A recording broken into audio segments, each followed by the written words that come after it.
Lovers Talks'tan herkese merhaba, ben Günay. Ben de Güneş. Fallout'un ikinci sezon ikinci bölümünü izledik. Hızlıca da konuşalım istiyoruz. İlk görüşlerini alayım. İlk bölümden biraz yavaş geldi. Çok hikaye var. Bir de dallanıp budaklandı yine. İlk bölümde bir konuya odaklanmıştı ve yan konuları biraz değinmişti. Hatta ana konulardan birine hiç bulaşmamıştı. Burada bütün konulara biraz değinmeye başladı. O yüzden de biraz dallanıp budaklandı. Yani bana biraz dağınık bir bölüm gibi geldi ama güzel yerleri var. Enteresan şeyler oldu. Yeni bilgiler edindik. Biraz tekrar çoktu bölümün içinde. Bazı şeyler sürekli oluyor gibi geldi bana. Çok yeni bir bilgi yok. Evet. Sadece geçmişte bilmemiz gereken bazı şeyleri öğrendik. Bu. Yani açıkçası ben de hemen hemen aynı fikirdeyim. Yani özellikle bu bölümü izlemek biraz zor oldu benim için. Aslında biraz böyle olmasını istiyordum ama sanki bu şekilde olmamasını tercih ederdim. Hani ilk bölümde fokus oldular bir konuya. Dedim ki tamam, ikinci bölümde de o zaman hikayenin öteki tarafını göreceğiz. Evet, öteki tarafı da gördük. Maximus'un hikayesini izledik bayağı bir ama ya Maximus'un hikayesinde olanlar böyle çok anlam ifade etmesi gerekiyormuş gibi ama hiçbir Yani anlam ifade etmeyen bir grup olay yaşandı yani. Günümüzdeki hikayeyle geçmişteki hikayenin bir bağı yok. Evet. Öyle olsaydı, yani günümüzdeki hikayeyle geçmişteki hikaye lore olarak birbirini destekleseydi, bize biraz anlatsaydı o grubu, Aynen. daha çok içine girerdik. Onun yerine bize geçen sezondan bir hikayenin finalini yaptı aslında. Evet. Gitti hani lafla anlattığı şeyi görsel olarak gösterdi. Çok gerekiyor muydu? Bilmiyorum. Yani sanki daha hızlı geçirebilirdi. Bir de sürekli şey demek istiyorlar, böyle zorla gözümüze soktular. Bu arada ben spoiler vermek zorunda kalacağım, o yüzden uyarımızı yapayım. Buradan itibaren konuşacağımız her şey spoiler içeriği olacak. Eğer Fallout'un ikinci sezonun ikinci bölümünü izlemediyseniz izleyip gelin. Spoiler umurumda değil, izleyip de geldim diyorsanız yolumuza devam edelim. Ve demek istediğimi diyeyim. Kardeşliğin içindeki arkadaşların çok zeki olmadığını anlıyorduk asker kesimin de. Ya sürekli bunlar geri zekalı izlenimi vermenize de gerek yok. Bunların ayakta da kalabilmesi, bunları tek başlarına salıyorsun yanında bir tane adamla, bazen hayatta kalabilecek kadar zeki olması gerekmiyor mu ya? Sırf zırha güvenen adamlar değil, olmamaları gerekiyor bunların. Ama bunlar böyle el bombasıyla oynuyor Mesela falan. o hikaye 2 kere oldu. 2 kere yaptılar ve birinde böyle çok önemli bir toplantının ortasında falan yapıyorlar falan böyle. Ne yapıyorsunuz abi siz? Nedir bu ya? Ya birkaç kere zorladı böyle. Yani espriyi zorlarsın ya, hani Aynen. Fıkrasına gülünmeyen Bilene adam kadar gibi. sopayla dürtüklüyor yani. Hani fıkrasına gülünmeyen adam gibiydi biraz o kısımlar. O zaman spoiler'ı verdiysen Evet. ben başındaki o sahneyi anlatayım. Yapıştır. Ne oldu? Maximus'un nasıl kurtulduğunu gördük. Nasıl kurtulduğunu görürken nasıl oranın O hale geldi. o hale geldiğini gördük. Şeydi Orayı sensi. sadece şeye bağladı. Hank'in yaptığı deneylere bağladı. Çünkü yine çip takılmış bir adam mı göndermişler. O da gitti oraya, girdi içeri, elini kolunu sallaya sallaya nükleer bomba Evet. uzaktan detonatörle patlatıldı. Oradaki mesela Yeni Kaliforniya, 33 bin kişi yaşıyormuş işte patlamalardan sonra kurulan o şehir. Biraz fazla ütopik geldi benim gözüme. Yani her şey çok düzgündü. Evet. Yani böyle bir şeyi başarmış olmaları biraz zor, etrafta bu kadar yıkıntı varken. Şöyle söyleyeyim, o şehrin kurulması yaklaşık 170 yıl sonrası falana tekabül etmesi gerekiyor. Olamaz diyemiyorum. Ama dediğin gibi yani çok sistematik kurulmuşlar, çok şehir şehir olmuşlar. Bilemiyorum. O yüzden dediğin gibi hani belli bir teknolojiye de erişmişler bir şekilde. Çünkü her şeyin sonuna vardık ve geri başladık gibi bir durum bu. Yok yani bilemiyorum. olan teknolojinin korunmuş hali. Yani nasıl şu an herkes kendine bir yer elde etmeye Evet. çalışıyor. Kurmuşlar ve muhteşem olmuş. Yani Evet. kurduğun şey muhteşem olamaz. Evet. Yani Moldaver'ın hayalinin bu kadar muhteşem bir şekilde olup olması, sonra Hank'in gelip onu bombayla yok edip tekrar her şeyi kaosa sürüklemesi kısmını biraz zorlamışlar. Bence biraz o kadar mükemmel olmasaydı Yeni Kaliforniya daha güzel olurdu gibi Evet, geliyor. Moldaver'ın çünkü amaçsız kalmış gibi oluyor Moldaver biraz İşte yani. patladıktan sonra tekrar amaca ediniyor. Tekrar amaca gitmiş. Bir de yani şey yok. Bence orada hala Cold Fusion'ları yok o şehirde, bence hala yok. İşte bilmiyorum, orayı o önemli değil ama dediğim gibi her şey çok mükemmel, yani çok fazla atmışlar Amerika'sına. Evet. Bir anda geri dönebilmişler. Hani Aynen. bana o biraz şey geldi. Gerçek dışı. Gerçek dışı geldi. Zaten her şey gerçek dışı da mantıksız geldi. Yani evet. Belli bir mantık çerçevesinde ilerliyordu şu ana kadar her şey Fallout'un içerisinde. Ama burada dediğin gibi o kısım biraz böyle skip events, böyle skip events olmuş bayağı bir. Hani o noktadan sonrasına da bakacağız artık, yani nasıl oldu, Maximus'un hikayesine bağlayabilecekler mi orayı bilemiyorum ama Bence ben pek bitti. bağlayabileceklerini Yani sanmıyorum. bitti. Kapattılar orayı. O kapandı. Maximus günümüzdeki görüyoruz. hikayesi başlıyor. Günümüzde hikayesi görüyoruz. Sen dedin yani biraz fazla aptal görünüyor herkes. Evet. Ya işte Maximus da çıktığında biraz öyleydi ya. O kadar çok şeyi kısa sürede yaşadılar ki birlikte Lucy ile işte bir de medeniyeti gördü. Hani başka türlü olabileceğini gördü. Mesela temiz insanlar gördü ilk defa hayatında. Çocukluğundan sonra. Ve şey yapmaya başlamıştı. Kişisel bakımına önem veriyor. İşte kan lekelerini temizliyor. Sabunla elini yüzünü yıkıyor.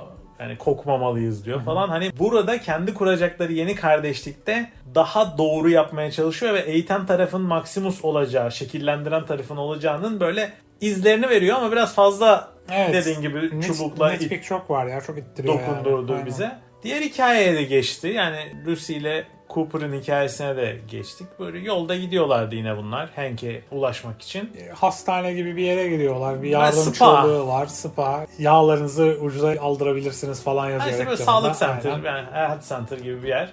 Oraya giriyorlar. Orada bir kadın var, bir adam var. Kadına kız yardım ederken Cooper adamdan kurtuluyor hızlıca. Evet. Sonra dur falan diyor. Sonra işte senin bildiğin oyunlardan yaratıkların saldırısına uğruyorlar. O güzel sahne, böyle aksiyonlu.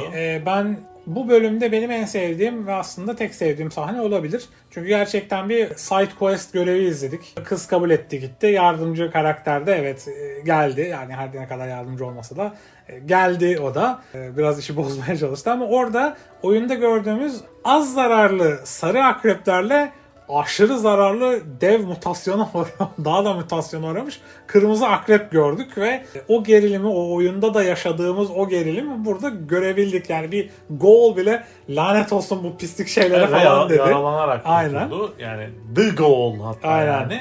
Yaralanarak kurtuldu. Şey de yaralandı. O kurtardıkları Evet. kadın da tekrar yaralandı. Ellerinde bir tane sağlık kiti vardı. Kız onu kadına kullandı. Evet. Ve dedi ki sen burada dedi yaptıklarının cezasını biraz çek, ben dedi bu kadını evine götüreceğim, sonra geri geleceğim senin için dedi. Ve sonra Cooper'ı orada bıraktı ve gitti. Saçma sapan bir side quest'in içinde buldu kendini. Aynen. Yani ben oraya niye gitti, niye böyle bir şey yapmaya karar verdi? Ver kadının eline bir bıçak, bir şey gönder yani. Hadi ne yapacaksın? bir de Yani zaten orada- iyileştirmişsin. Yapabileceğin her şey yapmışsın bu dünyada. Evet, yani o en iyisini yapmışsın zaten ki. Şimdi ben çok da spoiler vermek istemiyorum. Goal abimizin haklı çıkacağı bir nokta var. Ne demişti o? Yardım etmene değecek kişiler değil onlar demişti. Demişti ve satıp kaçıyor hemen. Spoiler vermeyeyim ama abim haklı çıkabilir. Hazırlıklı olun buna. Onlar kurtarılmayı hak etmiyor dedi. Hak değil mi? etmiyor dedi. Evet. Aynen. Ve kız da bu arada abi kadını götürdün tamam inine kadar. Sonra Geri dönsene abla. kadın bir anda kayboluyor ortadan. Evet. Bu devam ediyor yoluna hava kararına kadar. Dön. Ne Hani yapıyorsun? o anda geri dönebilir yolundan, dönmüyor. Sonra kendini böyle 50 tane erkeğin içinde buluyor. Onlar da böyle Mad Max tayfa. Mad Max gibi değil de böyle nasıl diyeyim, şövalye fair'ları oluyor ya Amerika'da. Aynen. Onlara gitmiş ucuz kostümlerle gitmiş adamlar gibi duruyorlar. Hani öyle bir ekibin içinde kalıyor. Görmedik daha ne olduğunu. Öyle bitti zaten Aynen. orası. Maximus'un tarafı daha uzun sürdü bu bölüm. Orada bir tane eleman, böyle 2 metrelik bir arkadaş Maximus'a bulaşıyor. Diyor tamam diyor, zırhlarla dövüşelim diyor. O da diyor ki zırhla olmaz, çıplak el dövüşelim. Dövüşüyorlar. Yani Maximus bir şekilde öne kazanıyor gibi oluyor. Bıçak çekiyor bu sefer. Bıçakla öldürmeye gidiyor. Evet. En sonunda böyle herkes de çok mutlu ya, bu order Ne değil biçim ya. bir order? Bu order yok ortada. Bir de Düzen adam yok ki. yani Maximus dönüyor bakıyor diyor Hani ki yap- abi order etsene diye bakıyor. Yok Herkes etmiyor, bakıyor herkes yani böyle bakıyor. order olmaz hocam. Ringi kuralım, birbirinizi öldürün. Buna order denmez. En azından şöyle bir şey yaptı.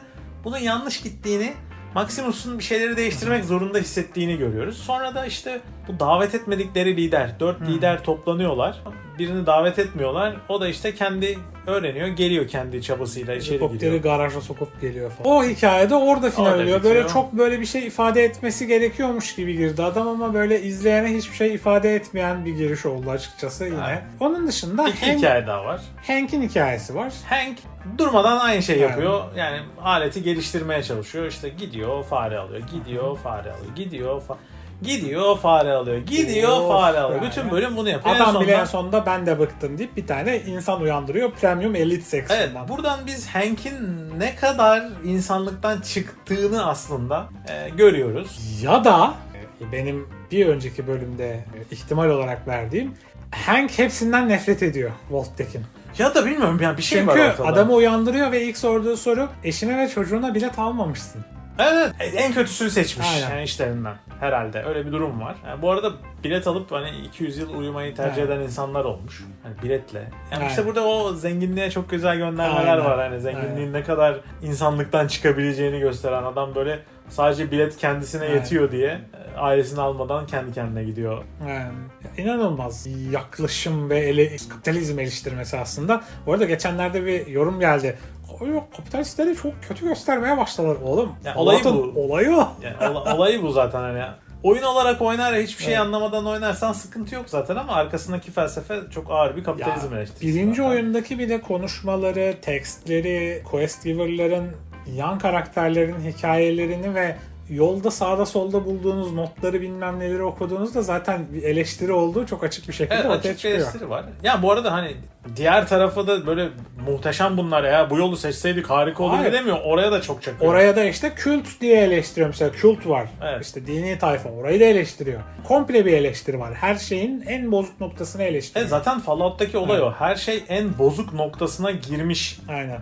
durumda. Her şeyi öyle görüyorsun, öyle yaşıyorsun. Son konuya da gelelim. Norm'un konusu. hikayesi. Norm da bütün o üst düzey beyaz yakaları, kafası çalışan adamları o odadan çıkmak için Aynen. kullandırıyor ve çıkmayı başarıyorlar en sonunda da. Bunları kandırıyor. Diyor ki bak diyor size diyor rozet vereceğim. Yani Başarı puanı vereceğim size. çok güzel, Evet. çok güzel bir beyaz yaka eleştirisi daha. Çok güzel ya.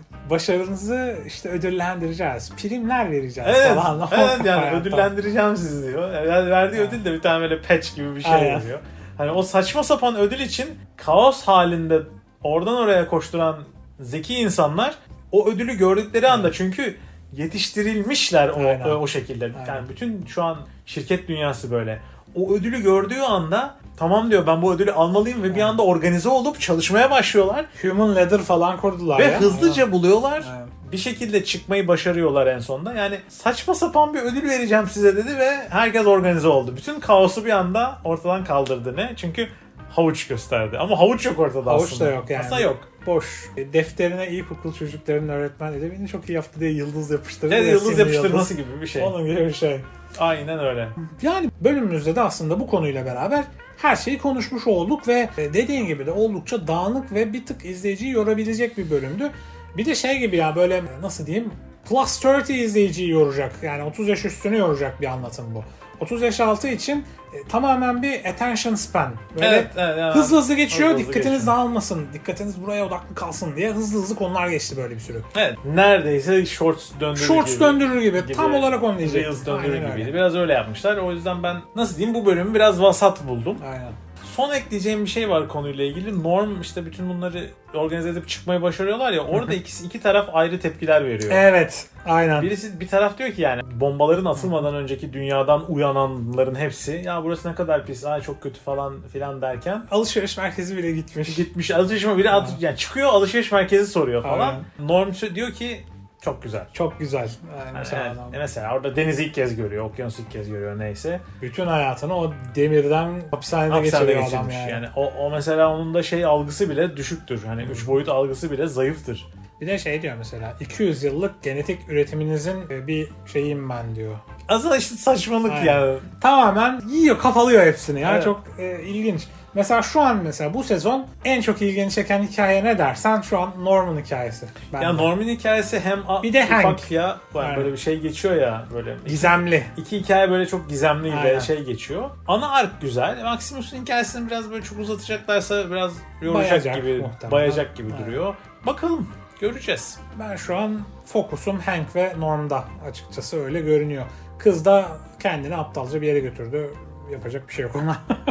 Evet arkadaşlar buraya kadar bizi dinlediğiniz için çok teşekkür ediyoruz. 3. bölüm incelememizde görüşmek üzere. Ve kanalımıza abone olmayı, videomuza beğeni bırakmayı ve belki katıl butonundan da bize destek olmayı tercih ederseniz çok mutlu oluruz. Yorumlarda görüşmek üzere. Iskaladığımız bir şey varsa sohbet etmeyi isteriz. Eklemek istediğin herhalde daha fazla bir şey yok. Yok. O halde hoşçakalın. Hoşçakalın.